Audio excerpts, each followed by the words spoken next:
Hi everyone, কেমন আছো সকলে? ঈশ্বরের কৃপায় আশা রাখছি তোমরা সকলে অনেক অনেক ভালো আছো। আর আমার গলাটা শুনে নিশ্চয়ই বুঝতে পারছো যে আমার গলার ভয়েস কিন্তু এমনটা নয়, আমার ভয়েসটা পাল্টে গেছে, কারণ শরীরটা খুবই খারাপ সেই জন্য। তো এখন বাজে ভিডিওটা যখন করেছি তখন ঘড়িতে টাইম ছিল সকাল 9:15। আর গিয়েছিলাম একটু কালনার সাইডে, একটু ডক্টরস ল্যাবরেটরিতে গিয়েছিলাম, ব্লাড দেওয়ার ব্যাপার ছিল সেই জন্য। ফেরার পথে ভাবলাম গেট যখন পড়েছে দাঁড়িয়ে আছি তখন একটু ক্যামেরাটা অনই করি, তোমাদের সাথে একটু আমার এলাকাটা পরিচয় করিয়ে দিই। তোমরা অনেকেই জানতে চাও আমার বাড়ি কোথায়। এই হচ্ছে বাগনাপাড়া স্টেশন। এই বাগনাপাড়া স্টেশন থেকে 10 মিনিটের পথ হলো আমার বাড়ি।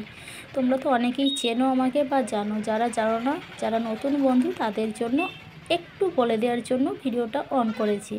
তো চলো এখন একটু বাজারের ভিতরে যাব। আর আজকে যেহেতু চড়কের মেলা সেই জন্য বাজারের জমজমাটিটা কম, তার কারণ অনেকেই আজকের দিনে পুজো টুজো দেয়, উপসে থাকে তার জন্য।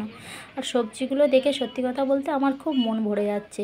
আর সবজি খেতে পছন্দ না করলে কি হবে, সবজি দেখলে তো আমার খুব ভালো লাগে। জানি না কার কার এমন হয়, বাজারে এসে যদি এই টাটকা সবজি দেখি তাহলে তো মন একদম কি বলবো, ফুরফুরে হয়ে ওঠে। একবার না ছুঁয়ে যাওয়াই যায় না সবজিগুলোতে।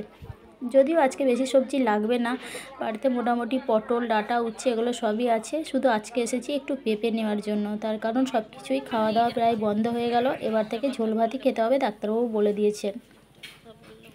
তো চলো একটু পেঁপে নেব, আর তার সাথে নেব একটু ছোট মাছ।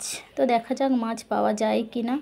আর এই দেখো এইগুলো কি বলো তো, দেখে মনে হচ্ছে না জবা ফুলের কুঁড়ি, কিন্তু না, এগুলো হচ্ছে লাল লঙ্কা। আমিও দূর থেকে প্রথমে এটাই ভেবেছিলাম যে বাজারের ভিতরে কেন ফুলের কুঁড়ি বিক্রি হচ্ছে। আর এদিকে দেখো সমস্ত বাজার আজকে বন্ধ, চিকেন, মাছ এগুলোর দোকান পুরো বন্ধ। কেন বলো তো, কারণ এইখানে চড়কের মেলা হয়, স্টেশন মার্কেটেই চড়কের মেলা হয়, সেই জন্যই হয়তো আজকে বন্ধ আছে, জানি না। যদিও আর মাছ এসে তো দেখে আমার খুবই লোভ লাগছে, এত বড় মাছ দেখে, কারণ এই মাছগুলো খেয়েই অভ্যস্ত হয়ে আছি। কিন্তু আজকে তো আর এই মাছ নেওয়ার কথা বলা যাবে না, তাহলে তোমাদের দাদাভাই খুব বকবে, তার কারণ আজ থেকে আর বড় মাছ চলবে না, এবার থেকে ছোটো ছোটো মাছ খেতেই হবে। তো সেই জন্য বাজার এসেছি, কিন্তু মাছ জুড়লো না। ঠিক আছে, এবার বাড়ি যেতে হবে, দেখা যাক অন্য কোথাও থেকে ব্যবস্থা করা যায় কি না।